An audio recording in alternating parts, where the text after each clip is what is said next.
time and a place for everything. I'm not gonna say he's right and I'm not gonna say he's wrong.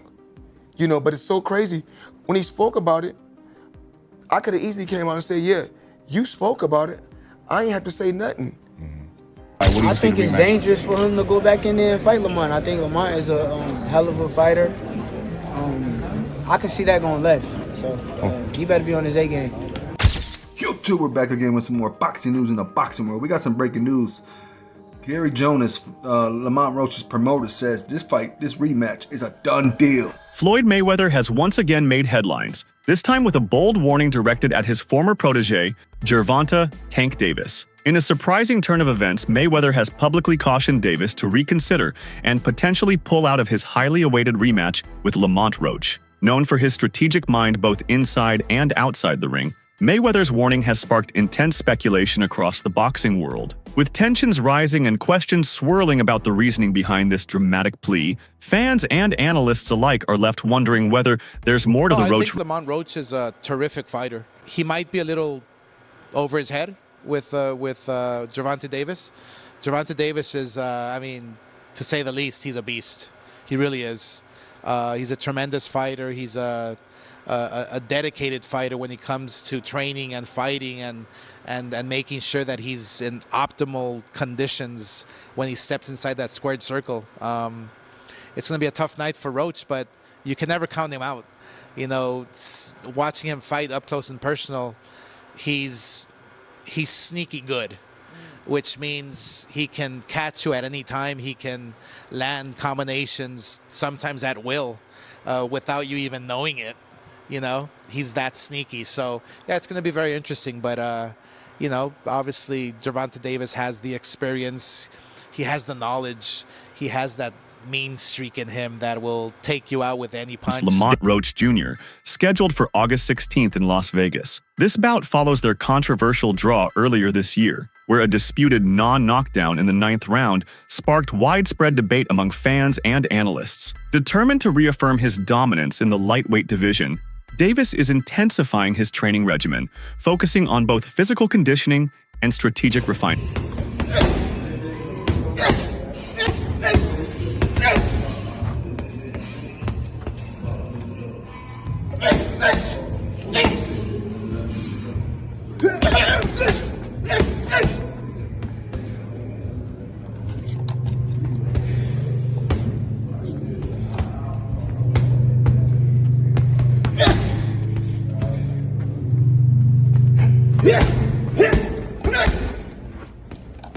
The initial encounter between Davis and Roach was marred by controversy, particularly due to an incident in the 9th round. Davis took a knee after a jab from Roach, citing that grease from his hair treatment had gotten into his eyes. Referee Steve Willis began a count but stopped midway, allowing Davis to retreat to his corner for assistance, which is against the rules during an active round. This sequence of events led many to believe that a knockdown should have been recorded, potentially altering the outcome of the fight. The New York State Athletic Commission reviewed the incident but upheld the original decision.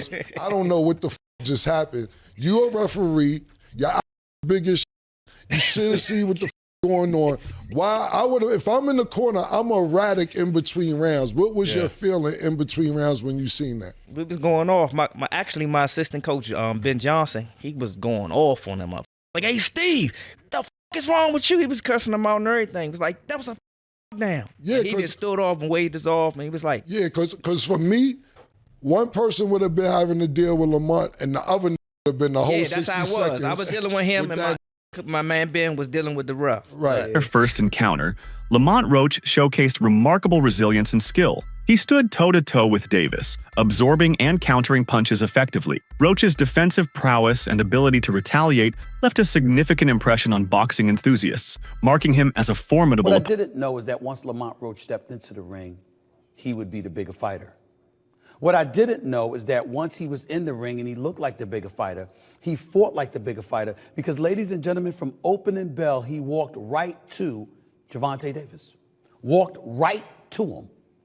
And stayed in his face all night long. If he backed up at all, ladies and gentlemen, it was 5% of the time. The other 95% of the time, he walked right to Gervonta Davis. Gervonta Davis caught him with some good shots. He took it and then gave it back. body punches, counter punches, left hook, straight rights. This brother Lamont Roach can fight. And he's beautiful defensively as well.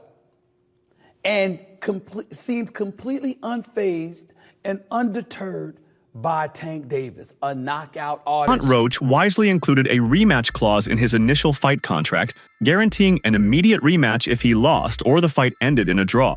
This strategic move showcased his confidence and determination to secure another chance if needed. By planning ahead, Roach ensured he wouldn't be denied an opportunity to prove himself again, demonstrating both his business acumen and belief in his boxing ability. I just so happen to be a boxing fan that the fact that I do watch him fight, you know what I'm saying? Like, I really like boxing. Are you open to immediate rematch? In my contract, immediate rematch was signed. I signed for the immediate rematch when I signed for the first fight. Right. Just in case he lost or just in case it was a draw. So when you got a rematch clause, how long we taking? It's up to the A side and when they want to fight. So I'm thinking it's going to be soon. I'm hoping it's going to be soon. Let's say that. What is soon to you? When you say soon to me, I'm thinking a month. I'm thinking July. I'm thinking July for Gervonta sure. Davis is eager to arrange a rematch with Lamont Roach, understanding that his reputation was affected by their first fight. He sees the rematch as a chance to prove his dominance, settle unfinished business, and reaffirm his place among the world's top fighters. We got to talk about it.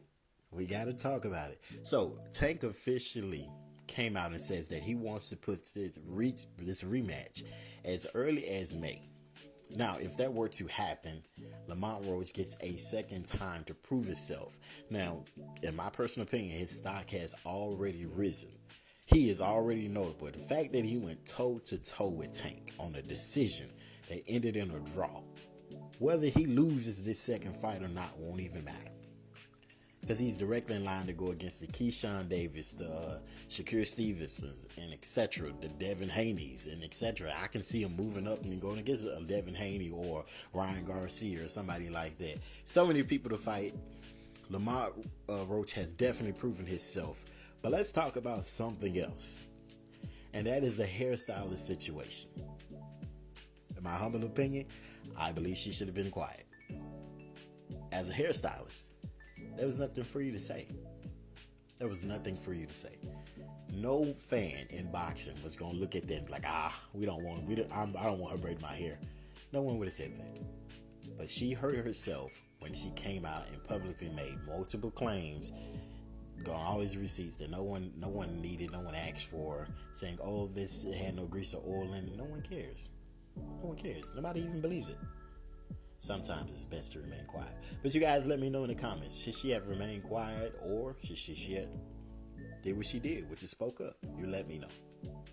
Mayweather's caution to Davis is rooted in both strategic and reputational considerations. He believes that engaging in a rematch under the current circumstances could pose unnecessary risks to Davis's undefeated record and standing in the boxing world. Mayweather's own experience in navigating high-stakes bouts informs his advice, suggesting that Davis should carefully evaluate the potential implications of a rematch with Roach. Credit here, because I have a lot of criticism for Gervonta Davis and Canelo Alvarez for the choice of opponents.